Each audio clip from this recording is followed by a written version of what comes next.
નમસ્કાર દર્શક મિત્રો, આપ જોઈ રહ્યા છો મુંબઈ તરંગ ન્યૂઝ. હું છું એન્કર અર્પિતા પટેલ. હવે જોઈએ અગત્યના સમાચાર. અમરેલી જિલ્લાના ધારી ખાતે મતદાન જનજાગૃતિ કાર્યક્રમ યોજાયો.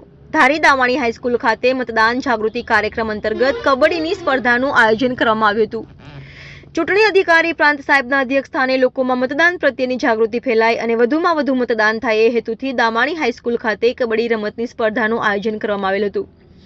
આ આયોજનમાં પ્રાંત અધિકારી જાડેજા સાહેબ, ટીડીઓ ભટ્ટ સાહેબ તેમજ સીડીઓપી નિકિતાબેન અને તમામ કર્મચારીઓ મોટી સંખ્યામાં ઉપસ્થિત રહ્યા હતા અને વિજેતા ટીમને ટ્રોફી અર્પણ કરવામાં આવી હતી અને આ કાર્યક્રમને ખૂબ જ સફળતાપૂર્વક પાર પાડવામાં આવેલો હતો. રિપોર્ટર બિપિનભાઈ રાઠોડ, મુંબઈ તરંગ ન્યૂઝ, ચલાલા.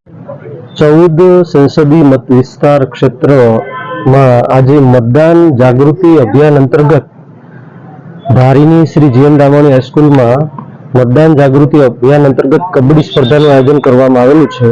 તેમાં આ કોન્સ્ટિટ્યુઅન્સીના ખાસી એવી ટીમ કબડ્ડીની સ્પર્ધા અત્યારે યોજાઈ રહી છે. એમાં ભાગ લઈ અને સૌ નવલોહિયા યુવાન ભાઈઓ બહેનો તેમજ ધારી આસપાસના ગ્રામજનો એ મતદાન જાગૃતિ અભિયાન માટે આ કબડ્ડી સ્પર્ધા જે છે એનો રમતનો આનંદ માણી અને સર્વે છે મતદાન જાગૃતિ પ્રત્યે પોતાનો ભાવ છે એ પ્રગટ કરી રહ્યા છે કે આ તકે તમામ મતદાતાઓ છે મતદાન જાગૃત કરે અને વધુમાં વધુ મતદાન થાય એ માટેના પ્રયત્નો હાથ ધરી રહ્યા છે.